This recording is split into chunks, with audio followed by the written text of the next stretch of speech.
Pemimpin politik selepas bersara berakhir di penjara.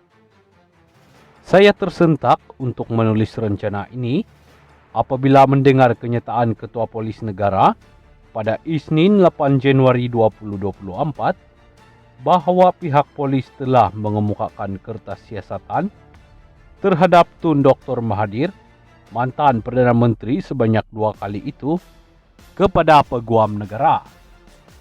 Beliau juga memaklumkan bahawa kertas siasatan terhadap Datuk Seri Abdul Hadi Awang, Presiden PAS, telah dikemukakan kepada Peguam Negara pada petang 8 Januari 2024 itu juga. Pada hari yang sama, saya terbaca berita SPRM, Suruhanjaya Pencegahan Rasuah Malaysia, akan memanggil seorang mantan Perdana Menteri untuk merakam kenyataannya mengenai perbelanjaan sebanyak RM700 juta untuk mempromosikan kerajaan antara tahun 2020 hingga 2022.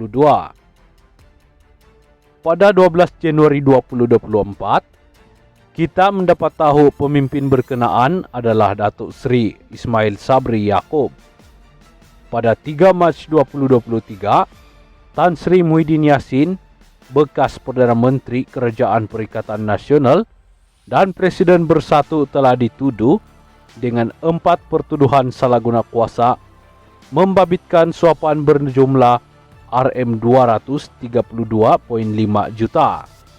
Walau bagaimanapun, pada 18 Ogos 2023, beliau berjaya dalam permohonannya untuk membatalkan 4 pertuduhan salah guna kuasa itu. Walaupun pertuduhan salah guna kuasa telah dibatalkan, beliau masih berdepan 2 pertuduhan pengubahan wang haram berjumlah RM195 juta dan 1 pertuduhan pengubahan wang haram berjumlah RM5 juta.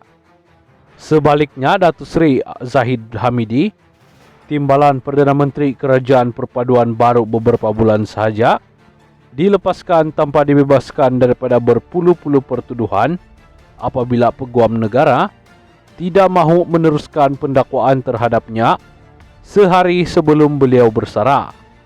Lihat, asingkan jawatan Peguam Negara dan Pendakwa Raya 10 September 2023. Jangan lupa bahawa Datuk Seri Najib Tun Razak, juga mantan Perdana Menteri, masih menjalani hukuman penjara dan menghadapi lain-lain pertuduhan di mahkamah. Datuk Seri Rosmah Mansor, isteri Datuk Seri Najib, juga sedang menghadapi pertuduhan terhadap dirinya. Mengenai penyiasatan terhadap Tun Dr. Mahathir dan Tun Daim Zainuddin, adalah sukar untuk dipercayai bahawa Datuk Seri Anwar Ibrahim tidak memainkan peranan untuk menghidupkannya setelah kejadian itu. Jika benar berlaku, telah berlaku begitu lama. Adalah sukar mempercayai bahawa pihak polis dan SPRM telah sekian lama tidak menyiasat kes-kes tersebut, tetapi apabila Datuk Seri Anwar Ibrahim menjadi Perdana Menteri, mereka baru mula menyiasatnya jika tidak atas arahannya. Adalah juga sukar mempercayai bahawa pihak polis dan SPRM setelah sekian lama menyiasat kes-kes itu, tetapi hanya apabila Datuk Seri Anwar Ibrahim menjadi Perdana Menteri baru mengemukakan kertas siasatan kepada Peguam Negara atau menyambung siasatan itu, jika tidak atas arahan Datuk Seri Anwar Ibrahim. Anggapan yang lebih munasabah ialah Datuk Seri Anwar Ibrahim telah mengarahkan siasatan terhadap mereka dilakukan, atau jika siasatan telah lama dilakukan, beliau telah mengarahkan supaya ia dihidupkan semula. Orang ramai termasuk penganalisis politik terus mengatakan bahawa tindakan itu bermotifkan politik untuk membalas dendam atau mendiskreditkan mereka, dan pada masa yang sama menonjolkan dirinya sebagai seorang pejuang anti rasuah dan anti penyalahgunaan kuasa dalam usaha untuk melanjutkan usia politiknya. tambahan pula, ia dilakukan pada masa tersebarnya desas-desus Perikatan Nasional sedang berusaha untuk merampas kuasa. Tetapi, jika benar pun Datuk Seri Anwar Ibrahim mengarahkan tindakan-tindakan itu, beliau mempunyai satu hujah yang sah. Walaupun beliau tahu kesalahan-kesalahan itu dilakukan, sehingga beliau menjadi Perdana Menteri, beliau tidak berpeluang mengambil tindakan kerana beliau tiada kuasa melakukannya. Berada di dalam penjara dan sebagai pembangkang, polis dan SPRM tidak akan menghiraukan aduannya.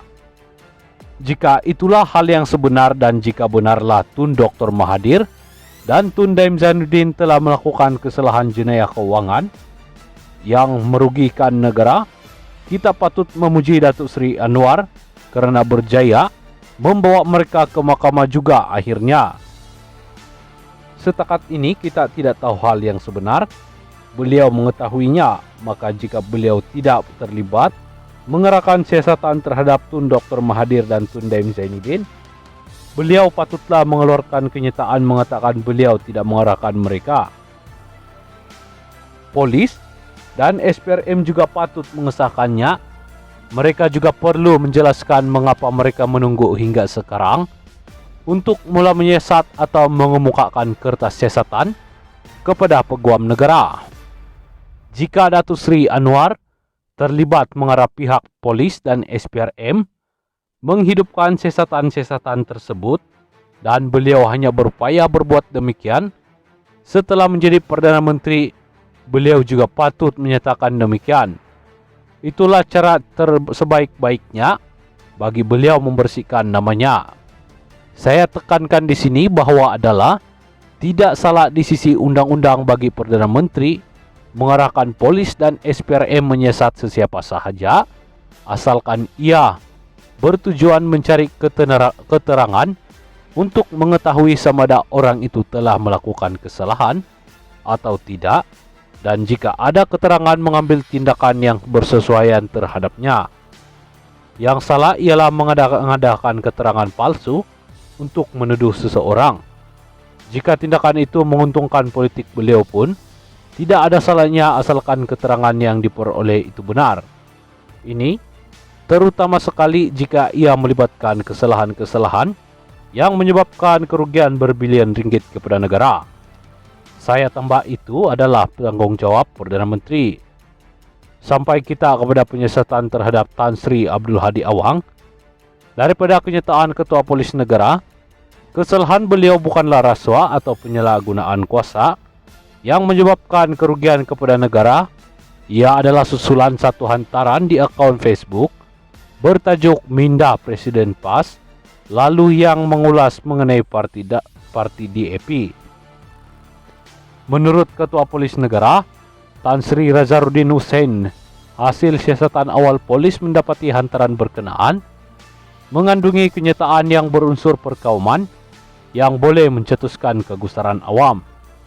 Satu laporan polis berkait perkara ini telah dibuat di pejabat Jabatan Siasatan Jenayah Komersial Bukit Aman pada jam 7 malam tadi.